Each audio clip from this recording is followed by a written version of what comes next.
ஓம் ஸ்ரீ பிருத்யங்கரா தேவியே போற்றி போற்றி. என் அன்பு பிள்ளையே, இன்று உன் துணையின் மனதில் இருக்கின்ற ஒரு ரகசியத்தை உனக்கு வெட்ட வெளிச்சமாக்க உன் தாயானவள் நான் வந்திருக்கின்றேன்.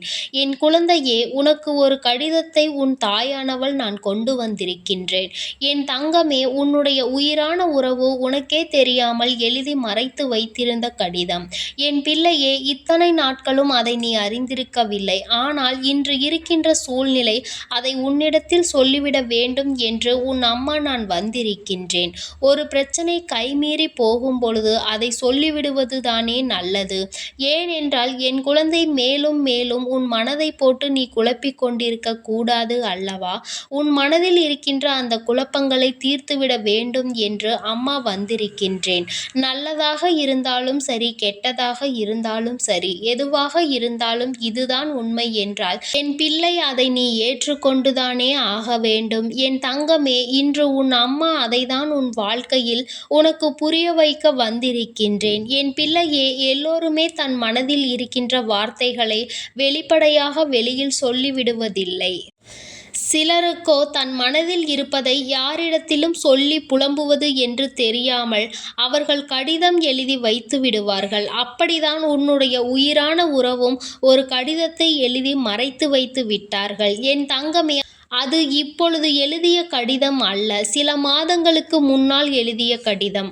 அது இப்பொழுதுதான் உன் தாயானவள் என் கண்ணில் பட்டிருக்கின்றது. என் தங்கமே, என் கண்களில் பட்டவுடன் அதை அப்படியே விட்டுவிடக் கூடாது என்றுதான் நினைத்து விட்டேன். ஏனென்றால் என் பிள்ளை, ஏதோ ஒரு குழந்தை தன் மனதில் இருக்கின்ற விஷயங்களை இதில் எழுதியிருக்கிறது. அப்படியானால் அது யாருக்காக எழுதியிருக்கின்றார்களோ அதை அவர்களிடத்தில் கொண்டு வந்து சேர்க்க வேண்டும் என்பது என்னுடைய கடமையாகும். அதனால் நான் என்னுடைய கடமையை சரியாக செய்வதற்காக இன்று உன்னிடத்தில் அந்த கடிதத்தை பற்றி சொல்வதற்காக வந்திருக்கின்றேன். என் பிள்ளையே, உன்னுடைய உயிரான உறவு உன்னை பற்றி என்ன நினைத்து கொண்டிருக்கின்றார்கள்? உங்கள் வாழ்க்கையில் என்னதான் நடக்கிறது? எதற்கெடுத்தாலும் கோபப்படுவது, எரிந்து விழுவதுமாக நம் வாழ்க்கை துணை இருக்கின்றார்களே, நாம் எப்படிதான் இந்த வாழ்க்கையை வாழ்வது என்று என் குழந்தை நீ தினமும் மனம் வருந்தி நின்று கொண்டிருந்தாய். அந்த நேரத்தில் அம்மா சொல்கின்ற இந்த ஒரு விஷயம் நிச்சயமாக உனக்கு மிகப்பெரிய பலன்களை கொடுக்கும். உன்னுடைய அந்த சந்தேகங்களுக்கும் நல்ல பதில் கொடுக்கும். என் குழந்தையே, பொதுவாக வாழ்க்கை துணை என்பது எந்த ஒரு விஷயமாக இருந்தாலும் ஒருவருக்கொருவர் மனம் விட்டு பேசி எப்படி ஒருவர் மனதில் என்ன இருக்கிறது என்பதை தெரிந்து கொள்ள வேண்டும்.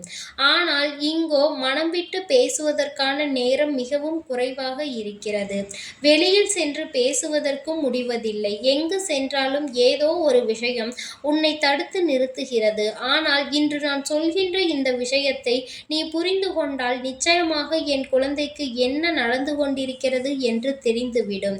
பேசுவதற்கான சந்தர்ப்ப சூழ்நிலைகள் வேண்டுமானால் கிடைக்காமல் போயிருக்கலாம். ஆனால் என் தங்கமே, உன்னுடைய வாழ்க்கையில் உன்னை சுற்றி இருக்கின்ற சில விஷயங்களை பற்றி நீ தெரிந்து கொண்டால் நிச்சயமாக பேசாமல் விட்டிருக்க மாட்டாய். உன்னுடைய துணை உன்னோடு மனக்கருத்து வேறுபாடுகளோடு சுற்றி வரும் பொழுதெல்லாம் என் குழந்தை, நீ எந்த அளவிற்கு வேதனைப்பட்டாய் என்று எனக்கு நன்றாக தெரியும். ஆனால் உன்னுடைய துணையோ அதை உன்னிடத்தில் மனம் விட்டு பேச முடியாமல் ஒரு கடிதத்தில் அல்லவா எழுதி மறைத்து வைத்திருக்கிறார்கள். அந்த கடிதத்தில் என்ன எழுதியிருக்கிறது என்று அம்மா இப்பொழுது வாசிக்கின்றேன். என் குழந்தையே, நீ கவனமாக கேள். என் அன்பு துணையே, உன்னோடு வாழ்கின்ற இந்த வாழ்க்கை எனக்கு மனநிறைவை கொடுத்திருக்கின்றது. எனக்கு அதிகமான சந்தோஷத்தை கொடுக்கின்றது. ஆனாலும் இந்த வாழ்க்கையில் எனக்கு இருக்கின்ற பொறுப்புகள் அதிகமாக இருப்பதனால் என்னால் நல்லபடியாக இருக்க முடியவில்லை. முன்பு போல எப்பொழுதும் சிரித்து மகிழ்ந்து சந்தோஷமாக இருக்க முடியவில்லை. எப்பொழுதாவது சிரிக்க நினைத்தால் கூட ஏதாவது விஷயங்கள் மனதிற்குள் வந்து என்னை வேதனைப்படுத்தி விடுகின்றது. எதை பற்றி சிந்திக்க வேண்டும் என்று கூட சரியாக புரியவில்லை. என்னை நம்பி இருக்கின்ற உறவுகளை நான் கவனமாக பார்த்து கொள்ள வேண்டும். அவர்கள் கேட்பதையெல்லாம் செய்ய வேண்டும். அதுவும் என்னுடைய பொறுப்பு தானே. இன்னமும் எனக்கு அந்த பொறுப்பு அதிகமாகி விட்டதல்லவா? என்னுடைய உழைப்பு இன்னும் அதிகமாக வேண்டும். நான் என்னுடைய உழைப்பினை அதிகப்படுத்தும் பொழுது எனக்கு இன்னமும் அதிகமான மனதில் இருக்கின்ற அழுத்தங்கள் அதிகரித்து விடுகின்றது. இந்த அழுத்தத்தினால் என்னால் நிச்சயமாக எந்த ஒரு செயலிலும் முழுமையான கவனத்தை செலுத்த செலுத்த முடியவில்லை. நான் நடந்து கொள்கின்ற விதத்தை பார்த்து உனக்கு என் மீது அதிகமான சந்தேகம் வந்துவிட்டது. நான் ஏதேனும் தவறான செயல்களை செய்கின்றேனோ என்கின்ற சந்தேகம் உனக்குள் எழுந்துவிட்டது. ஆனால் உண்மை என்ன தெரியுமா? நான் வாழ்வதே உனக்காக மட்டும்தான். உன்னுடைய மனநிலையை நிச்சயமாக நான் புரிந்து கொள்கிறேன். உன்னுடைய வேதனையை நான் உணர்ந்து கொள்கின்றேன். ஆனால் இந்த சூழ்நிலை இப்படிதான் இருக்க வேண்டும் என்று என்னை கட்டாயப்படுத்துகின்றது.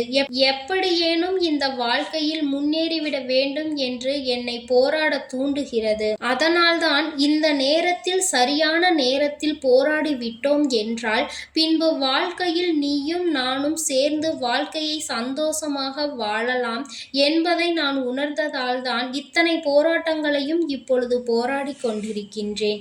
என் மீது இருக்கின்ற சந்தேகத்தை முதலில் நிறுத்திவிட வேண்டும். எந்த காலத்திலும் என் மனதிற்கு பிடித்தவர்களை தவிர வேறு யாரையும் நான் கண்ணெடுத்து கூட பார்ப்பது கிடையாது. என் தங்கமே, உன்னோடு வாழ்கின்ற இந்த வாழ்க்கை எனக்கு பிடித்தது.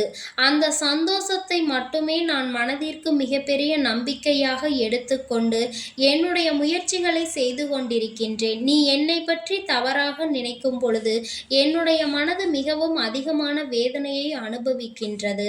ஆனாலும் இப்பொழுது என்னால் இதனை வெளியில் சொல்ல முடியவில்லை. எப்பொழுது வெற்றி பெற்று இந்த வாழ்க்கையில் நான் நினைத்ததை சாதித்து நான் நினைத்தபடி வாழ்கின்றேனோ அப்பொழுது நிச்சயமாக இந்த விஷயத்தை உன்னிடத்தில் சொல்வேன்.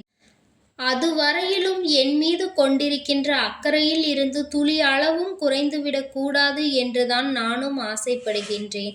என் மீது எப்பொழுதும் ஏதோ அன்பினை கொடுக்க வேண்டும்.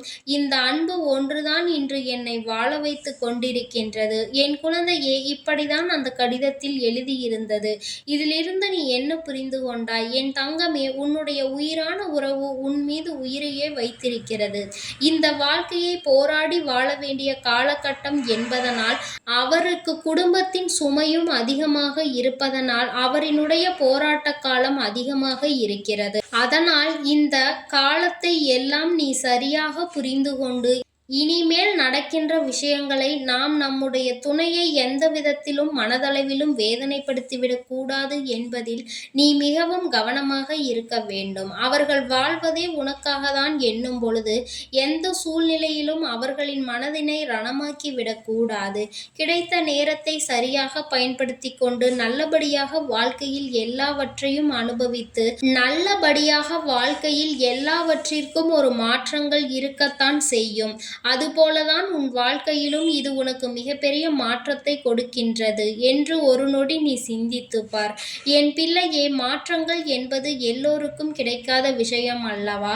ஆனால் உனக்கு வாழ்க்கையே கிடைக்க காத்து கொண்டிருக்கிறது என்றால் என் தங்கமே, நீ இந்த வாழ்க்கையின் மீது அதிக அன்பு வைக்க வேண்டும்.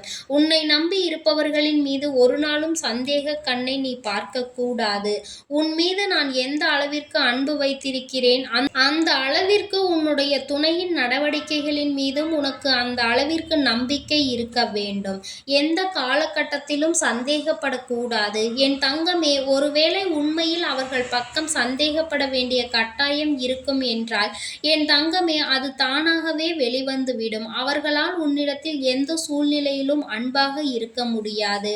அதனால் அவர்கள் கடிதத்தில் இருக்கின்ற உணர்வுகளை புரிந்து கொண்டு அவர்களுக்கு ஒத்துழைப்பு கொடுக்கும்படி அம்மா உன்னிடத்தில் மனதார கேட்டுக்கொள்கின்றேன். துணை என்பது ஒருவருக்கொருவர் கஷ்டங்களை பகிர்ந்து கொள்வது. இப்பொழுதெல்லாம் குடும்ப சுமைகளை இருவரும் சேர்ந்து சுமந்தால் மிகவும் எளிதாக மாறிவிடும். அந்த அளவிற்கு நீ நடந்து கொள்ள வேண்டும் என்றுதான் உன் அம்மா விரும்புகின்றேன். என் அன்பு பிள்ளைக்கு இந்த தாயானவளினுடைய ஆசீர்வாதங்கள் எப்பொழுதும் முழுமையாக இருந்து கொண்டே இருக்கும். என் தங்கமே, அதனால் நீ எதற்காகவும் கலங்காதே, எதை நினைத்தும் வருந்தாதே. நீ நல்லதையே நினைத்தால் உன் வாழ்வில் எல்லாம் உனக்கு நல்லதாக மட்டுமே நடக்கும். ஓம் ஸ்ரீ பிரித்யங்கரா தேவியே போற்றி போற்றி. ஓம் ஸ்ரீ பிரித்யங்கரா தேவியே போற்றி போற்றி. ஓம் ஸ்ரீ பிரித்யங்கரா தேவியே போற்றி போற்றி. ஓம் ஸ்ரீ பிரித்யங்கரா தேவியே போற்றி போற்றி.